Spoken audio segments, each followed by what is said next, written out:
lah, pendiri Masjid As-Siratal Mustaqim itu siapa?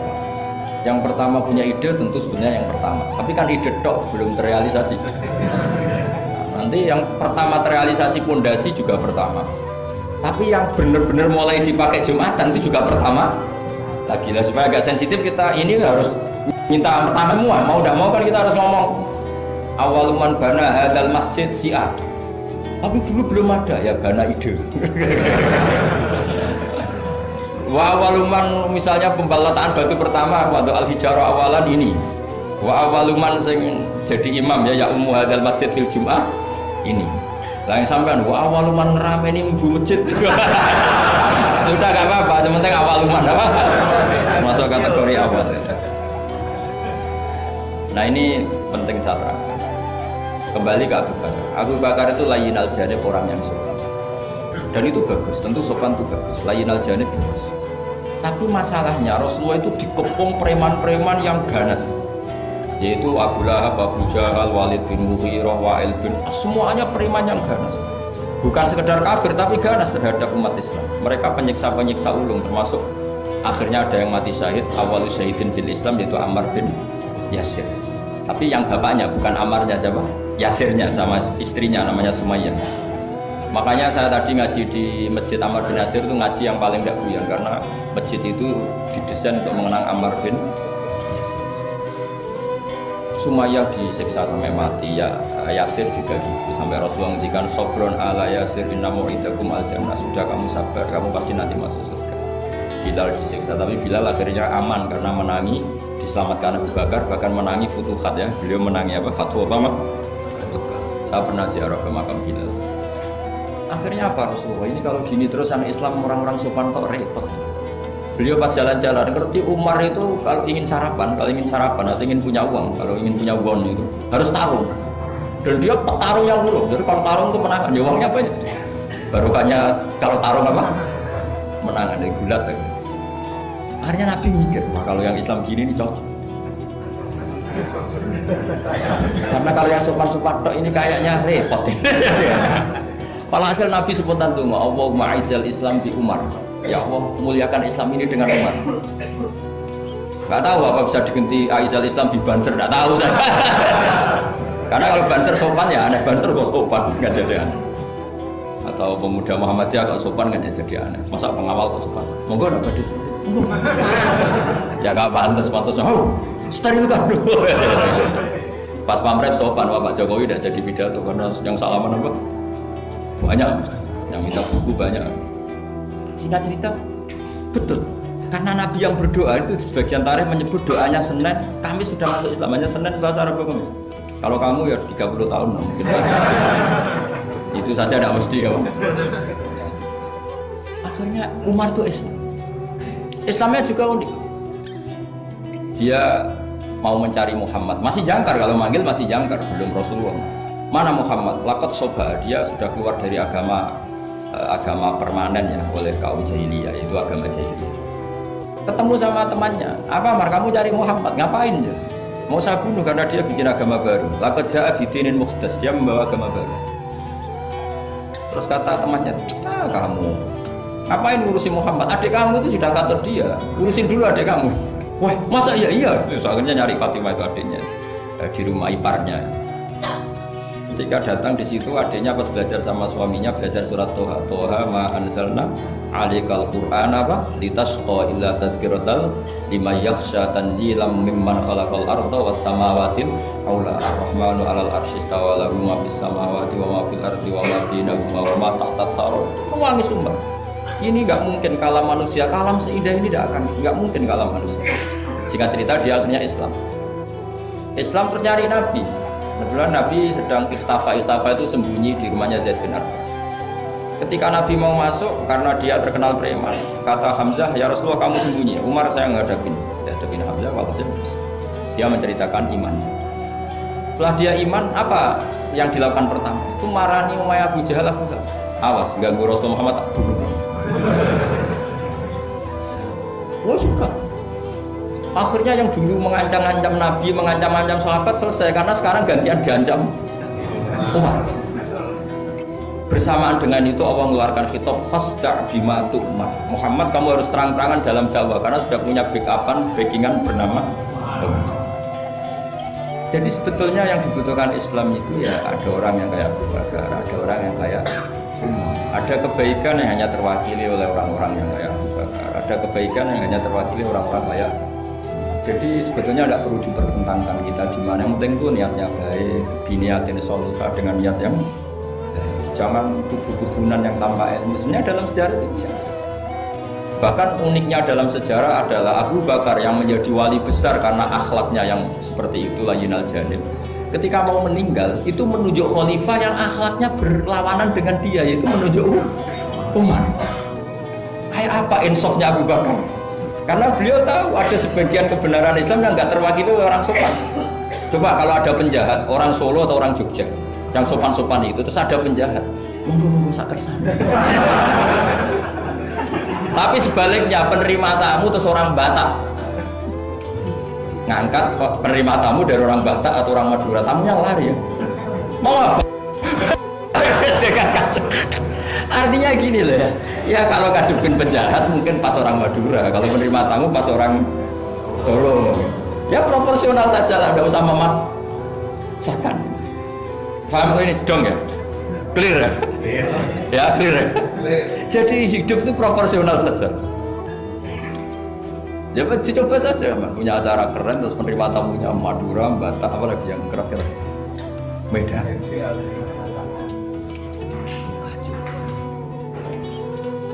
Nah, sama. Makanya kalau guyonannya itu rumah kebakaran, yang punya rumah itu orang Jogja kan, punten badhe matur, wong punten sangat gawé. Niku daleme jenengan kebakaran. Padahal belum sewu anak jenengan kesini lebet. Artinya ada momen yang sopan itu tidak boleh gitu, apa? Yang sopan itu kalau ada kebakaran yang punya rumah baru minum enak-enakan ngombe bareng. Itu kalau mau kebakaran harus gitu, mau tidak mau harus tidak sopan kan gitu. Jadi sopan ada maudeknya, nggak sopan ya ada maudeknya. Sehingga dalam kitab Hayatus Sahabah yang dikarang oleh Syekh Yusuf Al-Kandahlam, yang paling saya kenang adalah beliau menceritakan makalahnya Umar radhiyallahu anhu. Beliau mengenal Umar, ditanya, "Laqad kunta fattun ghalidhal qalbi." Kamu itu pemimpin tapi keras sekali. Kata Umar, "Saya ini berusaha layyinal janib. Fa wallah, laqad khasyitu fillah wa laqad khasyitu fil ghillah." Kamu tidak tahu perasaan saya. Saya ini kalau sedang halus ya istighfar sama Allah. Kalau saya sedang tegas juga istighfar sama Allah. Kamu tidak tahu perasaan saya. Itu banyak mufassiru hadal maqalah yang menafsirkan gini. Dalam makalah yang lemah lembut itu juga ada dosanya. Dalam tegas juga ada dosanya, karena manusia tidak pernah sempurna. Saya beri contoh begini, ini analogi yang paling gampang, yang siapapun kalau insaf pasti paham, bukan mungkin paham tapi pasti paham. Misalnya kamu punya keponakan yang sering pacaran, itu benjana larangan ngalor ngidul, pokoknya sering maksiat. Kemudian ada Pak D yang hildo, yang ghalid, yang keras. Pasti ponakannya nggak pernah ke situ, paling dimarahin kan itu. Yang satu, Pak D yang satu atau Pak Ali yang satu, layyinal janib, pacarnya jajak segitu ya nggak apa-apa. Pak Arifasane rangkul-rangkulan di situ ya nggak apa-apa. Potensinya pasti sama. Yang terlalu lunak akhirnya dianggap melegalkan, ya enggak? Yang akibatnya dianggap pelegalan. Yang keras karena tidak pernah disowani, akhirnya juga pembiaran, nggak pernah tarbiyah, karena keras ini nggak pernah dia bisa menyentuh, berproses membina ponakannya. Natijahnya sama-sama pembiaran, ya kan? Yang keras pembiaran karena nggak pernah sambung, yang lunak karena dianggap pelegalan. Jelas kan? Jelas ya? Begitu juga kondisi kita ngadepi maksiat. Yang terlalu lunak dianggap kayak gak peduli, gak apa-apa. Yang terlalu keras gak berproses tarbiyah, gak ada fabima rahmatin minallahi linta lahum walau kunta faddan ghalidhal qalbi lan faddu min hawlik. Maka lewat pertemuan ini saya ingin ya Islam itu dibawa secara mudah, secara logis, gak usah berlebihan. Ya sudah, kita ikuti ulama-ulama dulu dengan referensi-referensi. Jadi ini penting sekali. Karena ayat tentang tegas ya ada, ayat tentang lunak ya ada, semuanya harus proporsi. Bahkan saya kemarin isi di Jawa Timur itu yang hadir mungkin 10.000. Itu kiainya itu punya pondok unggulan. Saya bilang Meskipun beliau punya pondok unggulan, saya sudah pamit. Nanti saya kritik pondok unggulan, mohon diterima. Ya, Gus, siap. Terus saya bilang begini, pondok unggulan itu ya baik, tapi ya masalah. Masa orang ngaji misalnya gini. Misalnya saya bikin pondok unggulan, siswa yang saya terima sudah hafal Quran 10 juz, yang bayar 10 juta. Lalu orang miskin itu mau mondok di mana kalau aturannya seperti itu harus bayar 10 juta. Lalu yang goblok-goblok mau ngaji gimana? Harus hafal 10 juz. Makanya aneh, pabrik-pabrik aneh menerima yang sudah pengalaman kerja. Sudah pengalaman kerja ya tidak ngelamar, sudah punya pekerjaan. Di mana-mana nyari kerja yang belum, mana aneh saja. Nah, saya kemarin ngaji di UI juga bilang gitu, kampus-kampus itu baik karena bikin standar ini SAG, ini MA, ini dokter. Tapi andaikan semuanya belajar Islam lewat kampus, masa ingin belajar Islam harus kuliah dulu? Lalu Mbah kalau belajar Islam gimana? Ini barokahnya kiai-kiai yang nggak punya gelar di musola, kadang santrinya datang, kadang nggak jelas lah pokoknya. Tapi bagus, siapa saja bisa belajar kapan? Coba kalau pendidikan Islam hanya ada di kampus, mau belajar saja harus kuliah dulu. Yang tua-tua nggak bisa belajar. Coba kalau semua lembaga pendidikan itu kayak pondok-pondok besar yang pakai persyaratan, mau ngaji daftar dulu, silakan ke sekretariat. Sudah diselesaikan administrasi itu. Maka bergembiralah kiai-kiai musola yang tidak bersertifikasi itu karena konsultan Islam sing on time setiap saat. Ya itu barokah. Apalagi santri-santri yang goblok itu barokahnya luar biasa. Betul. Saya itu punya sekian santri yang dulu teman saya, kelihatannya goblok, ini manfaatnya luar biasa. Cuma dia kagum sama saya karena saya korban jadi konsultannya dia. Dia tuh di pedalaman Kalimantan, di tengah hutan. Ya kalau dulu mungkin oleh pemerintah disebut illegal logging, tapi dulu ya dia nggak nyuri karena perasaannya orang sana ya milik wilayah, dia ikut orang sana. Terus singkat cerita orangnya hanya kadang 20. Terus tanya, dulu nggak ada HP, Gus saya ini hanya 20 orang di tengah hutan, Jumatan enggak? Maka saya bilang menurut fikih Syafi'i tidak wajib karena hanya 20 dan 40, tapi kalau ini duhur ya nggak apa-apa. Enggak, kalau diajak duhur nggak mau, Jumat-Jumat kok duhuran gitu. Masyarakatnya ya lucu. Oh ya nggak apa-apa Jumatan, tak carikan madhab kata saya. Saya kan kebetulan ya mengkaji Al-Madhabul Arba'. Singkat cerita begini, natijahnya apa? Kadang kita yang pinter, yang LC, yang doktor, itu dakwah kemudian nyun sewu dengan tanda kutip mendapat honor. Sementara yang goblok kadang itu karena nggak ada tanah wakafnya, tanahnya diwakafkan, punya uang diberi. Intinya itu kadang yang goblok menjadi pendiri masjid, kadang yang pinter mendapat bisaroh dari uang kas masjid. Artinya introspeksi saja, meskipun itu halal, seorang muslim itu halal, tapi kita introspeksi. Ini pentingnya selalu kita berdoa Rabbana dzalamna anfusana wa lam taghfir lana. Lo pernah saya disuani orang juara MTQ terus mendapat umroh, dia bangganya bukan main. Saya ini kiai sering ada yang saya bilang gini, kamu umroh saya senang, bagaimanapun ini prestasi karena barokahnya Quran. Tapi kamu juga harus hormat sama kiai musola, itu ngulang Quran puluhan tahun tidak pernah dapat hadiah. Coba hafal Quran kemudian lanyah dan dapat hadiah umroh, itu kan cara bahasa agamanya manfaatuhu maksurah. Manfaat umroh itu kan hanya untuk dia. Tapi kiai yang mulang di musola-musola ngajar 10 tahun, berapa ratus orang yang bisa baca Quran karena dia, tidak ada yang ngasih hadiah umroh. Kira-kira fadhoilnya, keutamaannya indallah utama mana coba? Ini minterkan orang banyak tanpa hadiah, ini pinter dadakan lewat lomba lagi dapat umroh. Tentu kita tidak mengharamkan itu, kita respect, gak masalah. Tapi kalau kumo luhur salah wapas. Karena kalau kumo luhur nanti menafikan keistimewaan orang-orang yang istiqomah mengaji. Jadi kita fair saja. Ini juga penting untuk syiar, ya, supaya anak-anak semangat ngapalkan. Tapi jangan lupa yang sedang ngajar-ngajar yang nggak jelas tadi, yang muridnya kadang 3, kadang 2, tak tanya Pak ya yang ngaji berapa? 10 Gus. Nah, yang datang 2 ya biasa gini Gus, kadang 2, kadang 1. Ya seperti di sini di perantauan, jamaahnya pasti tidak istiqomah, tak jamin itu. Jadi tidak usah saya tanyakan, itu sudah pasti. Jadi jamaah itu nomor 2, nunggu pas nganggur liburan kan gitu. Jadi saya mohon beragama itu biniatin sholihah. Ijazah bapak saya ke saya itu yang berulang-ulang tadi.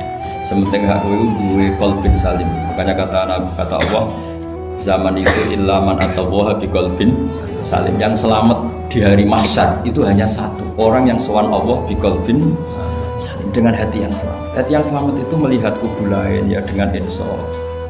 Ya melihat yang kunut ya biasa, tidak kunut biasa, itu masalah khilafiyah biasa. Dulu itu Imam Abu Hanifah tidak pernah kunut. Jadi tidak kunut itu bukan mazhab Muhammadiyah, mazhabnya Abu Hanifah. Muhammadiyah tidak mujaddid, juga tidak mujtahid. Yang kunut juga bukan mazhab Hasyim, mazhabnya Imam Syafi'i. Itu dulu ya biasa. Imam Syafi'i itu kalau Jumatan di Masjid Abu Hanifah ya nggak kunut. Ketika ditanya 5 dalam takbir, waqad qulta bi sunniyati, kenapa kamu tidak kunut padahal kamu berpendapat kunut itu jawabannya Imam Syafi'i, adaban ma'ahadal imam, saya sungkan sama imam. Padahal Imam Abu Hanifah waktu itu sudah wafat, hanya makamnya. Dulu itu biasa sekali karena apa ya? Karena mereka pandangannya luas. Apa? Pandangannya. Ada seorang ulama ditanya, kalau ada orang kawin yang nyuwun sewu hamil di luar nikah, kemudian akhirnya nikah, bagus enggak? Saya ulang lagi, enggak usah tertawa, awas kalau tertawa. Ada orang hamil di luar, kemudian dinikahi sama yang menghamili, itu bagus enggak? Ada ulama yang bilang bagus lah. Kan kaget ulama yang garis keras ya. Oh, bilang-bilang dirajam atau dipukulin kayak kira-kira kan pikirannya gitu karena suka ngadili orang ya. Ini ada di kitab Mizan Kubro, kalau kalian nggak percaya lihat di kitab Ikhtilaful A'immah Rahmah itu. Karena cara berpikir sederhana.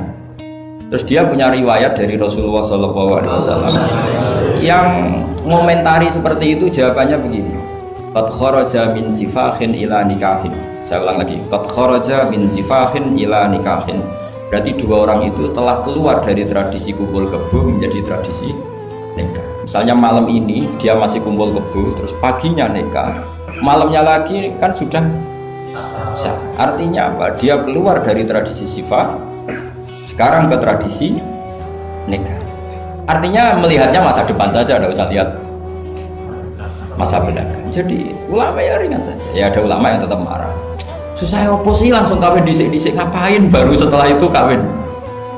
Ya bagus supaya jadi apa ya, supaya jadi pelajaran. Ya monggo saja yang tetap keras supaya apa tanfir, kalau dalam bahasa Arab tanfir, taksna atau takbir, apa memperburukan yang memang buruk. Tapi yang ini juga bagus, yang sudah kadung ya sudah, sekarang dia mau tobat ya dikomentari saja qad kharaja min sifahin ila.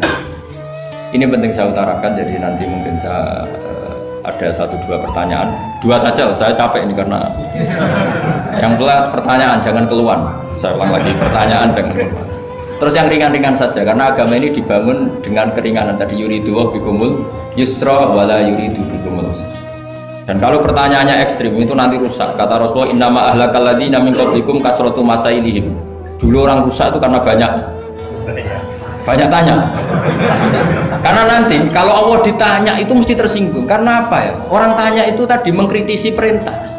Sampean tahu kenapa malaikat dimarahin Allah? Gara-gara apa? Tanya. Ya tak ceritanya sedikit ya. Allah kan memaklumatkan ke alam langit, inni ja'ilun fil ardi khalifah. Saya putuskan bahwa manusia ini jadi khalifah fil ard. Malaikat langsung tanya apa?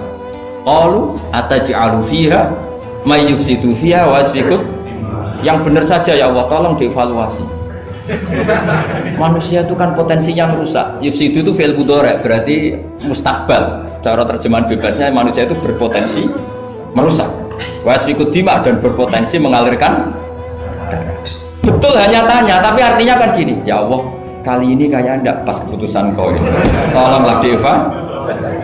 Makanya Allah marah, qala inni a'lamu ma la ta'lamun. Apa menang? Karena tanya ini. Makanya syaratnya Nabi itu harus ummi. Enggak boleh intelektual jadi Nabi. Bahaya itu. Misalnya intelektual jadi Nabi, kok ketemu malaikat di Gua Hira, kenapa di sini, kenapa tidak di mall saja? Jadi repot nanti. Karena semua disoal secara intelektual. Makanya saya syukur sama Anda jadi Nabi dan tidak akan jadi Nabi. Nah, hal inteleknya itu. Jadi ini penting saya utarakan, karena sekarang itu agama mau dicerdasin, ngajinya agak gelem tapi mau kritis.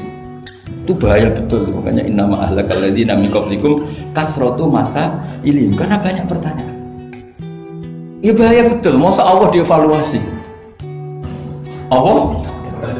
Makanya saya termasuk gak senang ketika ada sholat gini peregangan apa pernafasan, terus kalau sujud apa saya tidak senang. Saya senang saya gini, nanti sholat lama-lama fungsinya kayak senam yoga. Gini saja, semua yang diperintahkan Allah pasti ada hikmahnya, saya yakin ada hikmah. Tapi tidak usah hikmah ini jadi tujuan. Kalau nanti jadi tujuan, terus orang bilang gini, itu sholat terus sakit, yang nggak sholat sehat, habis kamu. Ya kan? Tapi kalau ada orang tahu hikmahnya gini untuk apa, narik nafas atau apa yang gini, ya monggo lah sauni-unimu, ya nggak apa-apa lah seperti itu. Tapi kalau jadi tujuan, jadi ya sudah, yang benar sholat itu apa? Sholat itu bukti ketundukan sama Allah Subhanahu wa ta'ala. Wasjud waqtarib, kalau berani sujud berarti insya Allah dekat sama Allah, karena itu bentuk tawadhu, bentuk tadzallul, bentuk ubudiyah. Fadkhuli fi ibadi wadkhuli. Lalu terus dianalisis ini fungsinya gini, wah repot. Lah nanti kalau ada senam yoga tandingannya lebih efektif,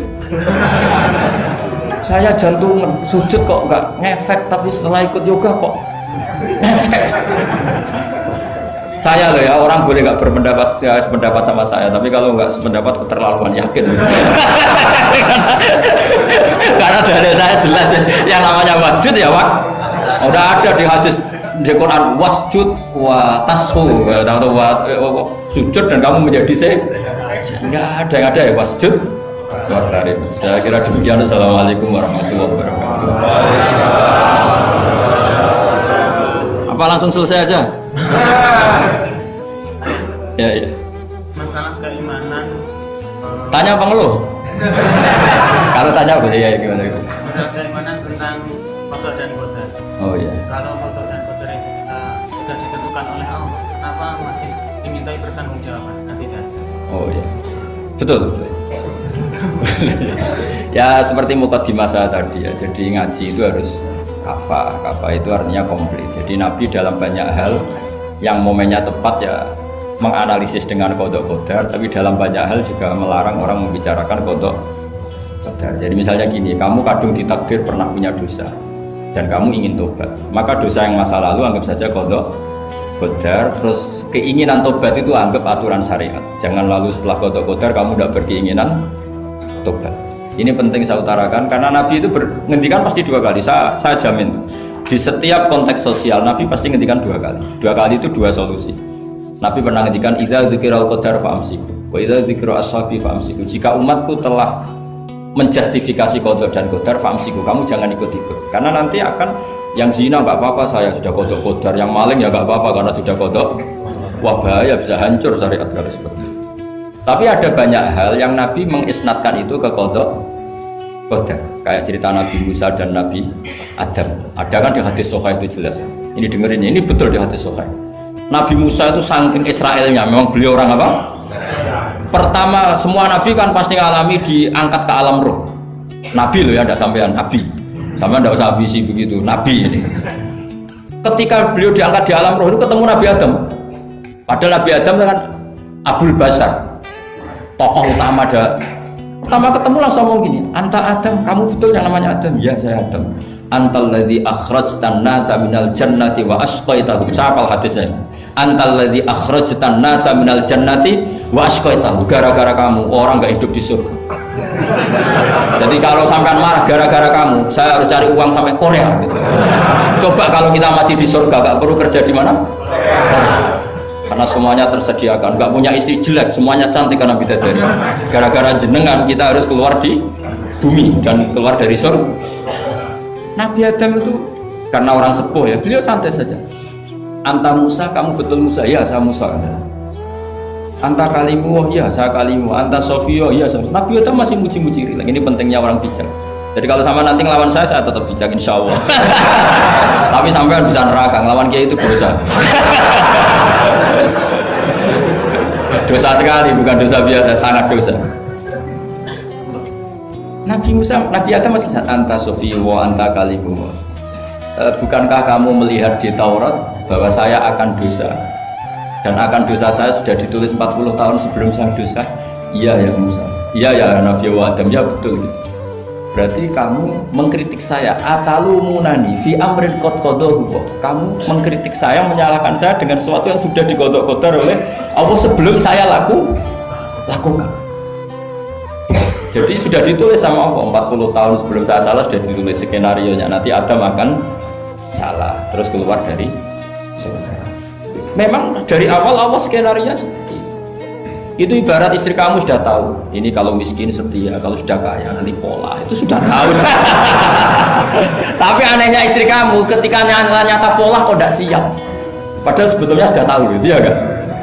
Makanya saya kalau ngaji di mana-mana bilang kelirunya orang Indonesia itu satu, kalau ilmunya terbukti itu tersiksa, itu kelirunya orang ilmu. Semua cowok tahu nggak, semua lelaki tahu nggak, kalau nggak pernah nafakoi diomelin, tahu nggak?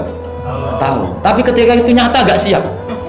Harusnya ketika nyata diomelin, alhamdulillah ilmu saya benar, termulia. Tapi istri kamu juga gitu. Biasanya wong lanang duwe akeh pola. Terus denger sampean mulai cinta orang lain, harusnya kan alhamdulillah ilmu saya benar kan. Artinya gini, manusia saja bisa memprediksi.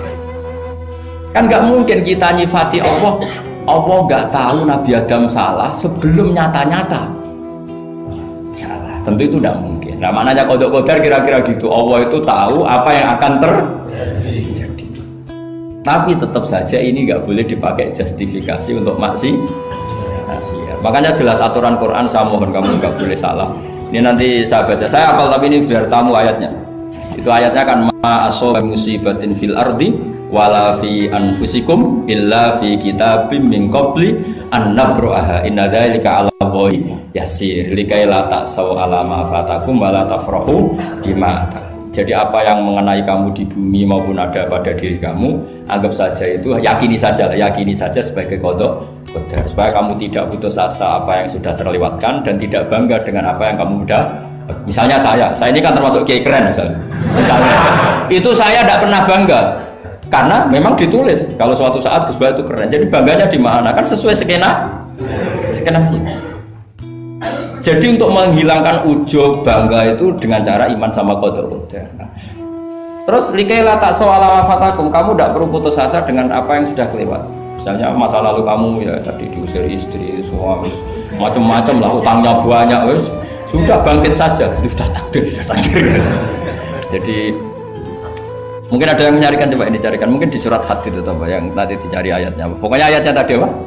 Ma asoba min musibatin fil ardi wala fi anfusikum apa? Illa fi kitabim min qabli an nabraha inna dzalika 'ala Allahi yasir likaila taksaw 'ala ma fatakum wala tafrahu bima atar. Jadi qada qadar ditulis supaya kamu tidak putus asa, menyesali apa yang sudah kelewat dan bangga kumoluhur terhadap apa yang kamu dapat. Jadi misalnya Pak Jokowi jadi presiden, untuk menghilangkan ujub ya, memang sudah ditulis kalau akan jadi ya biasa saja sesuai skenario. Ya sama seperti sampean suatu saat tua, terus untukmu coplok, terus dredeg kepleset tiba. Soalnya harus senang saja. Zaman kamu muda juga sudah tahu kalau nanti akan seperti itu. Gitu aja.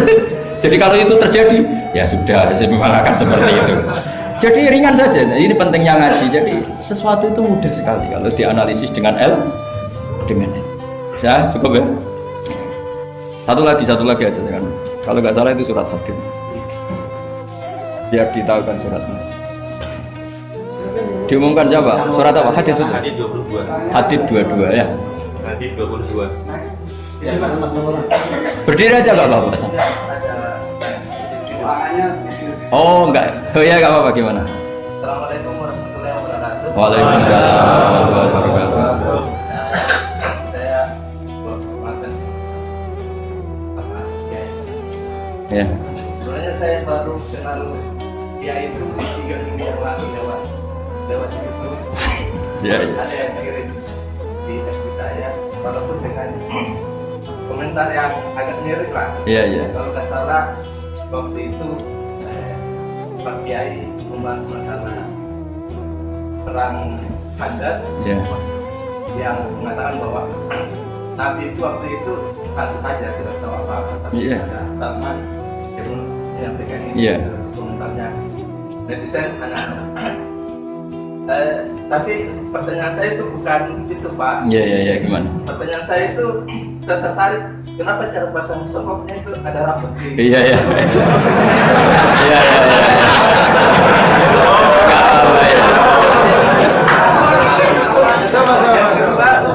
Yang kedua, ini sebenarnya hal umum. Saya bukan ahli Al-Quran, tapi ada ayat yang mengatakan bahwa sampaikanlah dari aku, meskipun satu ayat itu enggak. Walaupun itu cuma satu ayat. Dari aku balighu anni walau ayat. Yang itu menurut saya menjadi dengan dunia medsos saat ini, orang yang betul-betul mungkin bukan cuma sekedar satu ayat, cuma satu kata, itu di broadcast yang mungkin memacu perdebatan. Makanya ini begini, namanya siapa? Sulaiman. Begini aja, ini saya jawab. Tapi ini ringan, sama relax saja, santai. Jadi memang tradisi ulama sama masyarakat itu beda. Jadi kalau Nabi dikatakan tidak tahu dalam konteks tertentu itu malah madh itu memuji. Karena tadi syaratnya Nabi harus ummi itu kan keibu-ibuan.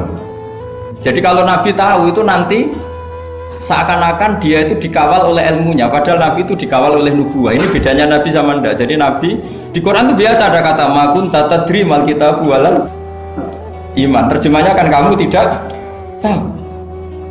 Kanjeng Nabi biasa didhawuhi Allah makun tatadri mal kitabu walal iman. Kamu itu tidak tahu apa itu kitab. Tapi itu sifat madh. Sifat apa?